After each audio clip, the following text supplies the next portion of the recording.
Bharatiya Janata party రాష్ట్ర వ్యాప్తంగా ప్రారంభించిన జనతా వారధి కార్యక్రమంలో భాగంగా ఎమ్మెల్సీ సోము వీర్రాజు రాజమండ్రి పార్టీ ఆఫీసులో అనపర్తి శాసనసభ్యుడు నల్లమిల్లి రామకృష్ణారెడ్డి ప్రజల వద్ద నుంచి వివిధ సమస్యలపై అర్జీలు స్వీకరించారు. సోము వీర్రాజు మాట్లాడుతూ గత ప్రభుత్వం చాలా రెవెన్యూ సమస్యలను పెండింగ్లో పెట్టిందని, భూముల సర్వే పేరుతో తప్పుల తడకలు చేయటం వల్ల రైతులు ప్రజలు తీవ్ర ఇబ్బందులు పడుతున్నారని అన్నారు. రాష్ట్రంలో బీజేఏ ఎదుగుతున్న పార్టీ, అందుకే ప్రజలకు బీజేఈ నాయకత్వాన్ని చేరువ చేయడానికి ఇటువంటి వినూత్న కార్యక్రమానికి బీజేపీ రాష్ట్ర అధ్యక్షుడు మాధవ్ రూపకల్పన చేశారన్నారు. నల్లమిల్లి మాట్లాడుతూ ప్రజలకు కేంద్ర రాష్ట్ర స్థాయిలో ఉన్న సమస్యలను కార్యకర్తలు గ్రామస్థాయిలో చేస్తున్న పర్యటనలో ప్రజల నుంచి వస్తున్న విజ్ఞాపనలు పార్టీ దృష్టికి తీసుకొస్తూ ఆ సమస్యలు పరిష్కారానికి ప్రత్యేకంగా కృషి చేసే విధానాన్ని బీజేపీ రూపొందించిందన్నారు.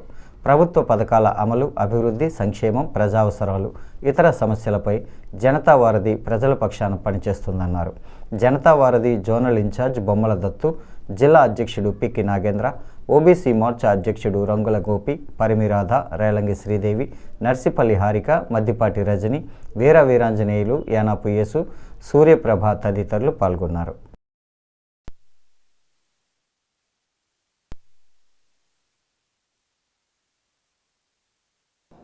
భారతీయ జనతా పార్టీ నాయకత్వం సమన్వయం చేయాలి, ప్రజలకి ప్రభుత్వానికి మధ్య భారతీయ జనతా పార్టీ వారధిగా నిలవాలి అనే ఆలోచనతో ఈ జనతా వారధి కార్యక్రమాన్ని ప్రారంభించడం జరిగింది.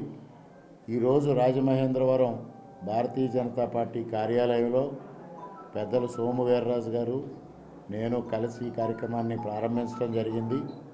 ప్రతి 15 రోజులకు ఒకసారి ఎవరు అందుబాటులో ఉంటే పార్లమెంటు సభ్యులు కానీ, శాసనమండలి సభ్యులు కానీ, నేను కానీ, ముగ్గురులో ఎవరో ఒకళ్ళు అందుబాటులో ఉండి ఫిర్యాదులు స్వీకరించి ఆ ఫిర్యాదుల్ని సంబంధిత అధికారులు పంపించి వాటిని పరిష్కారం చేయాలనేది రాష్ట్ర అధ్యక్షుల వారి లక్ష్యం. ముఖ్యంగా భారతీయ జనతా పార్టీ ప్రజల పక్షం వహించాలి, ప్రజల యొక్క సమస్యలను పరిష్కరించాలి. ఏదైతే పీజీఆర్ఎస్ ద్వారా అధికారులు ఫిర్యాదులు స్వీకరిస్తూ ఉన్నారో వాటికి అయితే అవునని, లేకపోతే లేదని సమాధానం రావడం తప్పించి సంపూర్ణంగా పరిష్కారం కావడం లేదు.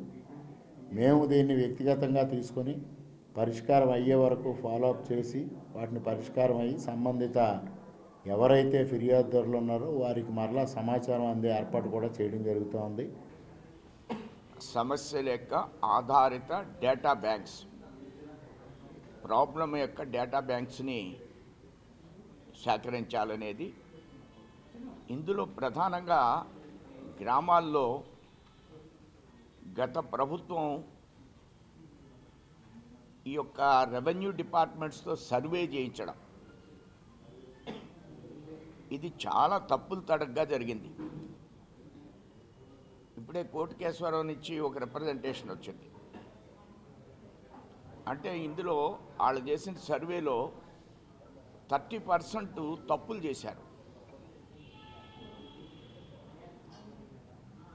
ఆ సర్వేస్ కావచ్చు, రెవెన్యూ డిపార్ట్మెంట్ కావచ్చు, ఇప్పటికీ అదే డిపార్ట్మెంట్ కంటిన్యూ అవుతుంది. ఆ ప్రభుత్వం వెళ్ళిపోయినంత మాత్రాన రెవెన్యూ డిపార్ట్మెంట్ ఏమి కొత్తగా రాలేదు. దీన్ని సరిచేయడం అనేది చాలా కష్టతరమైనటువంటి ప్రాసెస్గా తయారైంది. నాకు వచ్చిన రిప్రజెంటేషన్ పరిశీలించిన తర్వాత నేను వారికి చెప్పింది ఏంటంటే, అందరి దగ్గర నుంచి రిప్రజెంటేషన్ తీసుకోండి, వ్యక్తిగతమైంది. వాళ్ళు మరలా రమ్మంటే వస్తారు, వచ్చి వాళ్ళ సంతకాలు పెట్టించి మీది అయిపోయిందని చెప్పి వెళ్ళిపోతాను. నేను ఇలాంటి 4 కేసుల్ని పర్సనల్గా తీసుకుని పరిష్కరించడానికి నాకు 6 months పట్టింది. 4 కేసుల్ని ఒక గ్రామంలో 100-150 ఉంటే ఎప్పటికవుతాయి? దాన్ని ప్రభుత్వం మీద ఒత్తిడి ఎలా పెంచాలి?